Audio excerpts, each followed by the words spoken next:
वृषभ राशीचा स्वभाव व वैशिष्ट्य जाणून घ्या तुमची खरी ओळख। नमस्कार, ॲस्ट्रोयुक्ता या युट्यूब चॅनलवर आपले स्वागत। आणि आज आपण जाणून घेणार आहोत वृषभ राशीचं स्वभाव वैशिष्ट्य आणि उपासना आणि बऱ्याच गोष्टी ज्या तुमच्या जीवनामध्ये तुम्हाला निश्चित उपयोगी पडतील। राशी म्हटलं की माणसाच्या खरं तर जिव्हाळ्याचा विषय। ज्या पद्धतीने ग्रुप फोटो काढल्यानंतर त्यामध्ये आपण सगळ्यात पहिले काय बघतो तर अर्थात आपण आपल्या स्वतःचा फोटो बघतो आणि मग बाकीचे बघतो। त्या पद्धतीने प्रत्येक माणसाची अशी एक राशी ठरलेली आहे। ज्यावेळेस राशी भविष्य हा विषय येतो तेव्हा प्रत्येक जण आपली स्वतःचीच राशी बघतो। पण या कार्यक्रमात तुम्ही मात्र तसं करू नका, कारण आपण कुटुंबवत्सल मंडळी आहोत। तुमची जरी एखादी राशी असली तरी तुमची आई, बायको, बहीण, भाऊ या प्रत्येकाच्या कुठल्या ना कुठल्या राशी आहेत आणि या सगळ्या राशींचा गोळामेळा केला की एक कुटुंब तयार होतं आणि त्या कुटुंबामध्ये सुख, समाधान, आनंद या गोष्टी या राशींच्या मंडळींच्या स्वभावावर देखीलच अवलंबून असतात। आपण बऱ्याचदा पाहिलं की काही घरांमध्ये सातत्याने तणाव असतात, भांडणं असतात। काही पती पत्नींचं अजिबातच जमत नाही।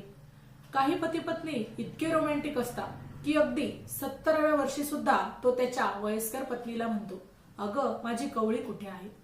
म्हणजे हा रोमांस त्यांचा 70व्या वर्षी देखील संपत नाही। आणि एखादा माणूस 70व्या वर्षी या वर्षी मला घटस्फोट घ्यायचा आहे म्हणून माझ्याकडे येतो। या सगळ्या गोष्टी या राशीशी रिलेट आहेत। म्हणजे ज्या पद्धतीने तुम्ही जर का साखरेचा पाक केला तर त्यामध्ये उकडलेलं अंड तुम्ही टाकणार नाही, त्याच्यामध्ये तुम्ही गुलाबजामच टाकणार।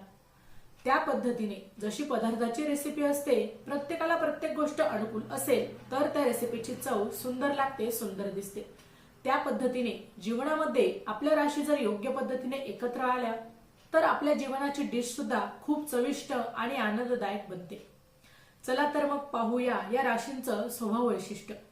जानेवारी ते डिसेंबर 2026 चे मेष ते मीन राशींचे वार्षिक राशी भविष्य, तसेच 2026 घडणाऱ्या घटनांचे वार्षिक व मासिक भविष्य भाकीत विषयक व्हिडिओ पाहण्यासाठी डिस्क्रिप्शन मध्ये दिलेल्या लिंकवर क्लिक करा।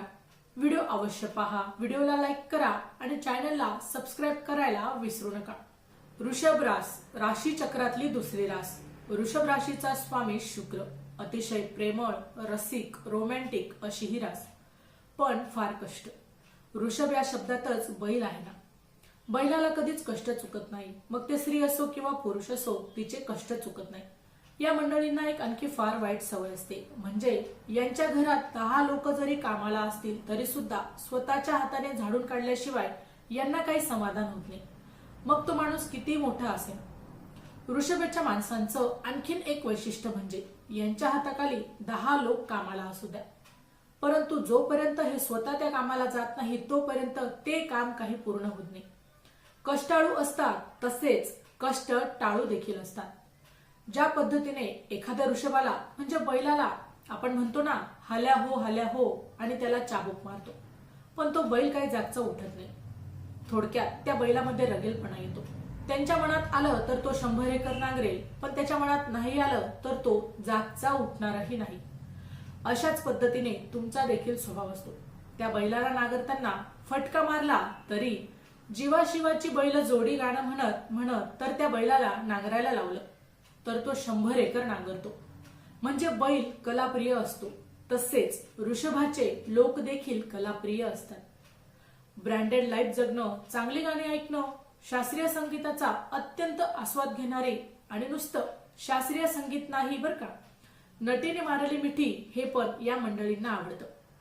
म्हणजे पाणी रे पाणी तेरा रंग कैसा, जिसमें मिलाव उस जैसा, अशी तुमची वृषभ रास। ठीक आहे, कष्ट चुकत नाही म्हणून काय झालं, पण आयुष्यामधली सगळी सुख तुम्ही उपभोगता। त्यामागचं कारण असं आहे की तुमचा स्वभाव तसा आहे। त्या परिस्थितीमध्ये आनंदाने राहणं आणि प्रत्येक गोष्टीचा आनंदाने आस्वाद घेणं हे तुम्हाला निसर्गानेच शिकवलेलं आहे। आणि अशा या वृषभ राशीला कुलदेवता ही अत्यंत महत्वपूर्ण आहे। त्यामुळे वृषभीच्या मंडळींनी कुलदेवतेची वर्षातनं एकदा खणा नारळानं ओटी जरूर भरावी।